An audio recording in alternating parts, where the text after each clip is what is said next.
Okay, so this is day 32 review. We left Butte, Montana this morning.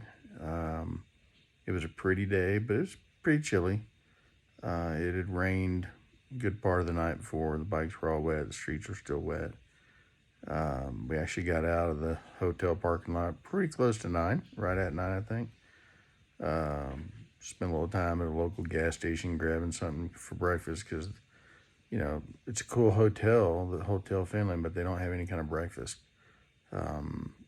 So just, grab some stuff at the local Exxon while we were filling up. Then headed out of town on Highway 2. Runs kind of southeast out of town. Nothing spectacular. Runs through Deer Lodge National Forest. And it has some fun switchbacks at one point, not too far out of town. Right before it turns east. And we ran that over to, I want to say 41. Yeah, Highway 41 went south. And then got on 287 and continued south on 287. And yeah, 287 was just, pretty scenery in the distance, smooth road. I don't remember where it was. We stopped at this one place that had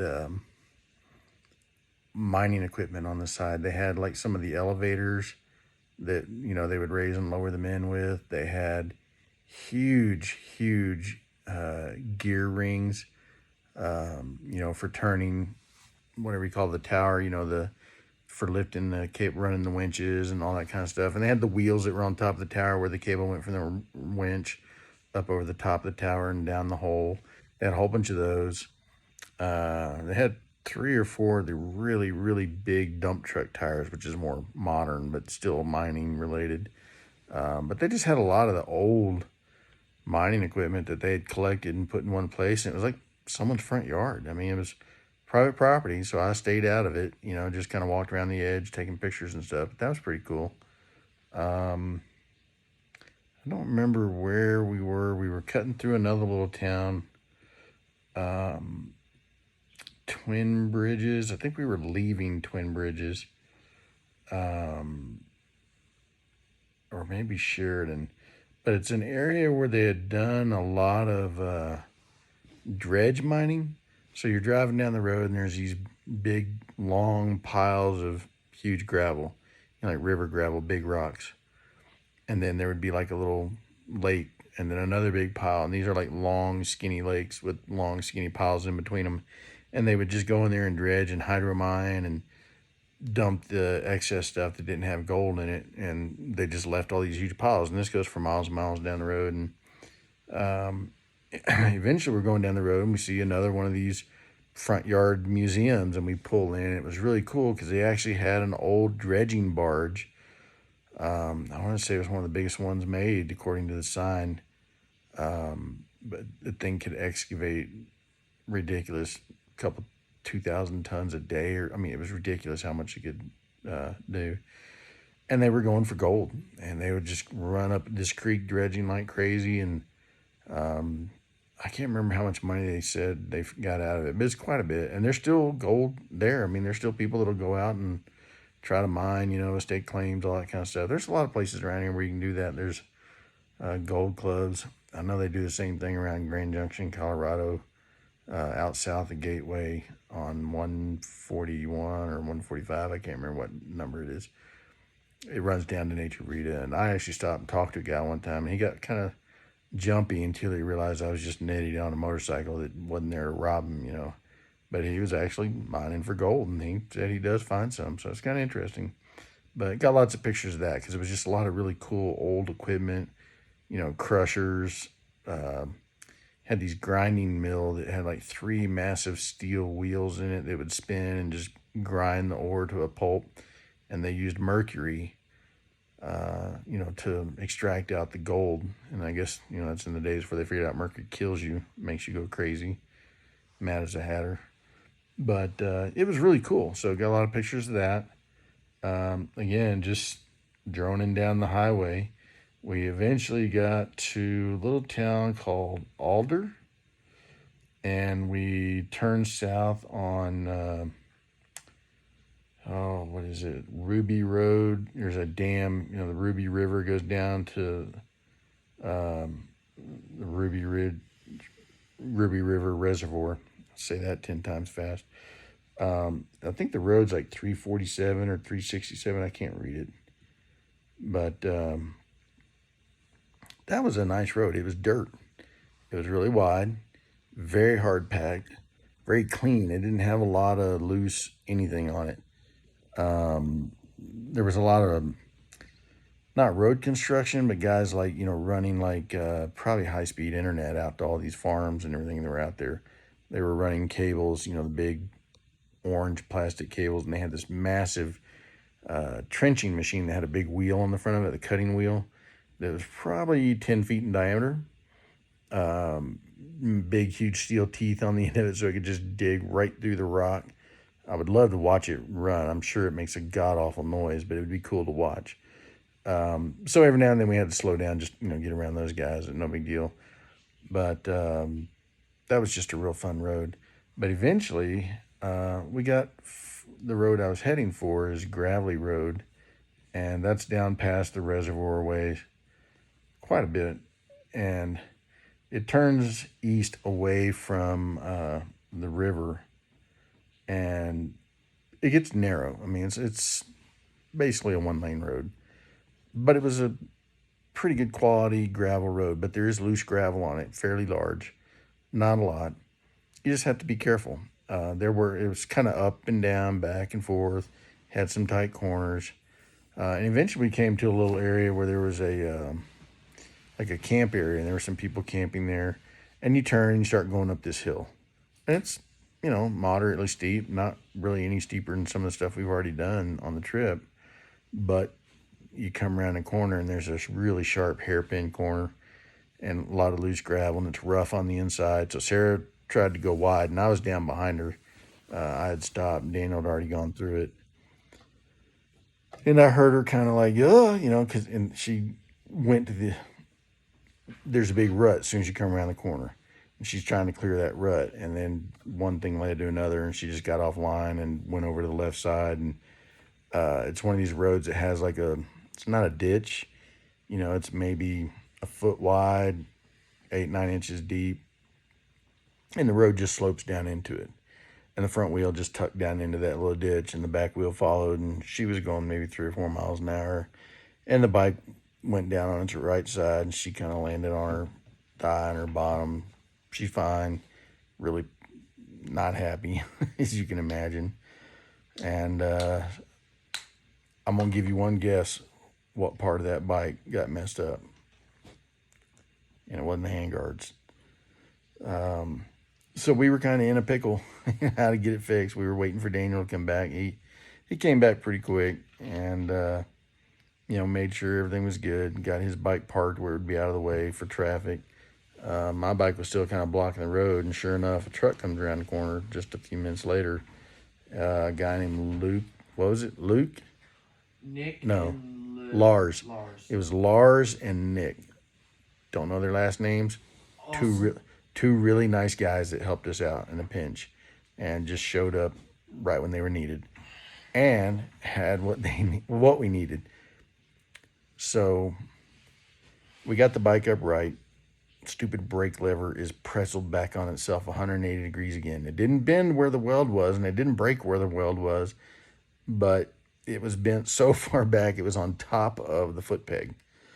So we couldn't even get anything on it to try to straighten it. So we took the little foot pedal off. It's a little triangular piece, that your toe rests on. And there's still kind of an L shape to it. And we were able to bend that out far enough that Lars had a strap, like a ratchet strap. And we put part of that around the front axle and then came back and hooked it to the brake lever. And then very slowly just sat there going crank, crank, crank, bending, just bending that lever back, watching for any sign of cracking or anything, just going real slow. And we got it most of the way, but then there's a little L-shaped piece on the end of the lever, and that was kind of turned up so that it would be too high for her foot to hit comfortably. So what we did there was I just took a open end wrench, box wrench, put the closed end over the thing and pulled it until I got it level and flattened down. It was almost the exact level of the regular brake. She said it works great. So we got that fixed. And then a little UTV, ATV comes around a corner. Mom, Pa, didn't catch their name. Real nice folks. He hops out, runs down to see if we need help. And we got, I guess, me, Daniel, Lars, Nick, and this other guy to basically lift the bike out of the ditch and just pull it back up onto the road. And we didn't have any trouble with it because the bike's, even with the luggage on it, the bike's still pretty light. Sarah was fine, but she was just, I want off this mountain now. I was like, well, sweetheart, you got to write it down. We can't keep going. And it's one of those weird things on this trip. Had we kept going, there was a nasty storm brewing fast. So we needed to be turned around one way or the other. There was still a pretty good 100 yards, 200 yards of climbing ahead of that to get up to a nice level spot. We got her pointing downhill, and we had rain coming from both directions, and it was rumbling really good. So Daniel got on her bike and rode it all the way back down to the little camp area, which almost to the camp area, pretty far, and then hoofed it back up the hill. Got on his bike, and Sarah walked down, and I walked down about halfway with her, and then walked back up with him to our bikes. And by then, I'd already moved my bike further up the hill around the truck so that other people coming along could get by and not be blocked in by my bike. But the easiest way to get turned around was to just keep going up the top and get back to that level spot that Daniel had found earlier where he turned around. And, if I was running my preferred tires like the TKC 80s, which are like a full knobby front and rear, no problem. These Dunlop Trail Max Missions, whatever they are, they're a big block adventure tire. They don't do well in gravel. I mean, when I was trying to get my bike past Sarah so I could park, to help her, the back end's just spinning like crazy. I'm not getting any traction at all. And this is dry. It hadn't started raining yet. But anyway, we got up the climb, got to the top, got turned around, then had to come back down that stuff. And it's crunchy, and it's a big heavy bike, and it wants to pick up speed when you're going downhill. And yeah, so I got a one finger on the front brake and drag that back brake and kind of go back and forth so they don't overheat, and engine brake and a few tight corners, and get back to the corner where Sarah fell over, get around that, and then get on back down, find her, and stop down. There's a little restroom at the bottom, and we stopped there, and you could see the rain coming up the valley towards us, the direction we were getting ready to head. I mean, it was jumping right at us. So I wasn't really looking forward to that. I didn't know if the road would get muddy because, the rain here is weird. It's not like home where it's like it starts raining and we get like 2 inches in 30 minutes. Here, it'll rain real heavy for like 5 minutes and then blow away, and then things dry out pretty quick. So we got going on the dirt, let Sarah lead. Daniel went behind her, and I followed. And sure enough, here comes the rain, and it's cold. And she clearly wanted to get back to the good road because she took off. I mean, she was running a lot faster than I would have thought she would have been running after what just happened. But I was watching her, and she was cornering well. She has been the whole trip. But she said as soon as we got on this little road, it's just like she forgot how to corner. But she didn't tell me that until we got to that one corner and she fell over. So I think probably for the rest of the trip, most of the dirt riding's done. I mean, we may do some level stuff without the climbs, if we can find some. She really enjoys that kind of stuff. Once we got back to the bigger, wider road, she took off. I mean, Daniel was behind her. I stopped to take a picture or two, and then I was hustling, and I couldn't catch him for quite a while. Of course, every time I catch him, it's like, oh, look, something to take a picture of, and I stop again. Can't help it. It just seems like every time I catch him, there's something cool to see. It's like, I'll catch you later. Yeah, so, we eventually got back to town, and when we pull up to town, just right across the road, on the highway, there's this place, Chick's Bar and Cafe. Looks like a total dive. You hear the music coming out of the bar. The bar's at the front of the building. It looks cheesy, but we were hungry. So there's a sign that says restaurant in the back. We're like, okay. So Daniel goes around. Sure enough, there's a restaurant back there. We park, not knowing what to expect, open the door, and it says really nice restaurant. I mean, very clean, very pretty, very well decorated. super clean, really nice bathrooms, good food. Waitress was kind of funny. I mean, she's one of these no bull, dry humor, you know, kind of people. Gave Daniel a little bit of a hard time about being concerned about what kind of root beer they had because he doesn't like the A&W root beer. It makes him burp too much. And she just kind of looked at him like, really? We got root beer, if you want it or not. But yeah, the food was really good. So we bugged out of there and just got back on the highway, and we just ran. That was 287. What was it? We went on over to Ennis, and I forgot what it was. Yeah, I went over to Virginia City, and we ran down from Ennis on, I guess, 287. We got down. There's a spot where you can cut over to the west. That is also 287.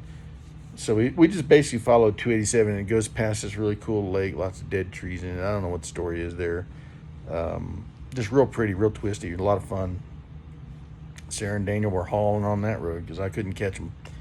I stopped to take a couple pictures, and then it was like it started getting cold, and I'm running 75 behind a guy pulling a trailer running 75, and we're just cruising along, and eventually I catch up to him at the next highway, which I think is US 191 that goes down to West Yellowstone, which is where we are now. And it just kept getting colder and colder. Got down in the low 50s, and didn't really want to camp. Tired. So we thought, well, we'll try to get a hotel. Everybody and their dog is in this town. Even though it's past Labor Day, you don't hear a lot of English. I mean, you hear lots of all kinds of European languages, Asian languages, languages I couldn't even tell you what they were. All these people show up after all the Americans go home because school starts, and the place is packed. Every hotel had signs in the window saying full, no vacancy, booked. So we're sitting behind this Best Western in a muddy parking lot, and I'm on the phone trying to find a room. Daniel's running through every mud puddle he can find because he's bored. And I call where are we? Holiday Inn. And she tells me we have 4 rooms and this much. I'm like, I'll get back to you because they were pricey. Call around a few more places, and they're all just like book. Campgrounds are full. It's like, all right, look, there's nowhere else to go. Call the Holiday Inn back, and they're like, we have 1 left. It's like, well, I'll take it. It will wind up being probably the most expensive place we've stayed the entire trip, and probably more than I've ever paid for a hotel ever. Not happy about that, but I don't want to sleep in the street. And no continental breakfast. Yeah, and it doesn't even include a continental breakfast. I mean, holy moly. And then we get to the room and the AC won't work. And the room's kind of stuffy. And so, yeah, front desk calls. And the guy showed up real quick, like 5 minutes after I said something to the lady at the front desk. And he got it working. So that's cool. And it's a nice room, but the shower sucks. The place we stayed last night was $150 a night. And the shower would peel your skin off and boil you in the process because the hot water got so hot. It was awesome. This place, not so much. So, location. They got you. So anyway, tomorrow we're going to hit Yellowstone. We're going to try to go see Old Faithful maybe. It's a long day, 260 miles if we do the whole route. The problem in this area is there's just not a lot of places to stay. Camping in the park, very hard to do, if you don't have reservations way ahead of time. There's not a lot of towns around the park. And the ones that are here, they're like West Yellowstone, they're real expensive places to stay. So I'm hoping we can get all the way. I want to do Chief Joseph and Beartooth Pass. I want to do those 2 passes, and then drop out the east side and maybe get into Cody and see if we can find a hotel. That's a big enough city that I'm hoping they have enough hotels that supply and demand brings the price back down to reasonable. If not, we might run up to, I think it's called Red Lodge, that's kind of on the northeast side of the park, and see if we can find something there. Because if we don't find anything there, it's like all the way to Billings, that's a long haul, and I don't want to go there. So, yeah, we'll see what happens. Today was a good day. Sarah's in pretty good spirits. We went out and had dinner together, and Daniel stayed here at the hotel, and then we got some ice cream, which always makes things better. Magic, I don't know. And yeah, long day tomorrow. We'll let you know how it goes. Bye.